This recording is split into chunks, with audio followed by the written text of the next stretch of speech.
لله رب العالمين وصلى الله على نبينا محمد وعلى آله وأصحابه أجمعين. إلهي بام هذله marka xigtana waxaanu runtii u mahadnaqaynaa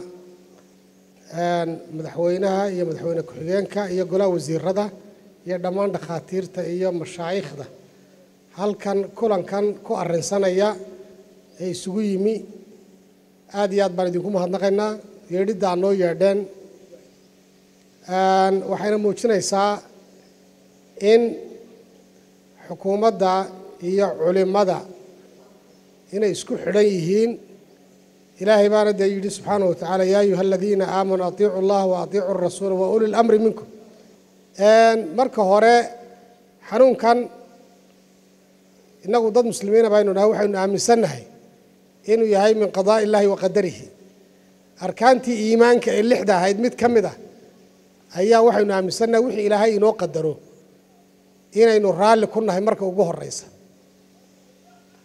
oo waa qofka muslimka waxa uu dheer yahay qofkii gaalka ahaa. caalamul islaami waxa ka soo baxay golayaashii fiqiga wasaaradihii awqaafta allahumma salli calaa maxamed hay-aadkii cilmiga xambaarsana sida hay-adda kibaarul culamaa oo masar hay-adda kibaarul culamaa oo sacuudi arabiya iyo urdun qatar kuwait suuriya turkiga dhammaan dowladihii islaamka oo dhammi intaasiba waxay soo saareen go'aamo ay leeyihiin ay ummadda uga digayaan inaan tajamucaadka goobaha cibaadada la isugu yimaado in la joojiyo si marxaliya iyadoon cibaadadii lalahayn joojiya cibaadadii cidina ma odhan joojiya laakiin waxaa la yidhi maadaama xanuunkan uu ku faafayo sidaas fuqahadii caalamul islaami waxay yidhaahdeen guryaha aynu ku cibaadaysanno masaajidada aan iska dayno maadaama uu yahay masaajidku ka uu qofka kale dheegga ku qabanayo laga yaabo labada qof sankooda iyo afkoodu inay isu jiraan wax fartaydaa ka yar labada qof yacni taaka ka yar oo kan markuu tasbiixda akhriya kana akhriyayo hadduu mid ka mid a xanuunkii qabo dee automatically way u kala qaadayaan ama meeshiibuuba kaga tegaya mid kalena waa ku tukanaya.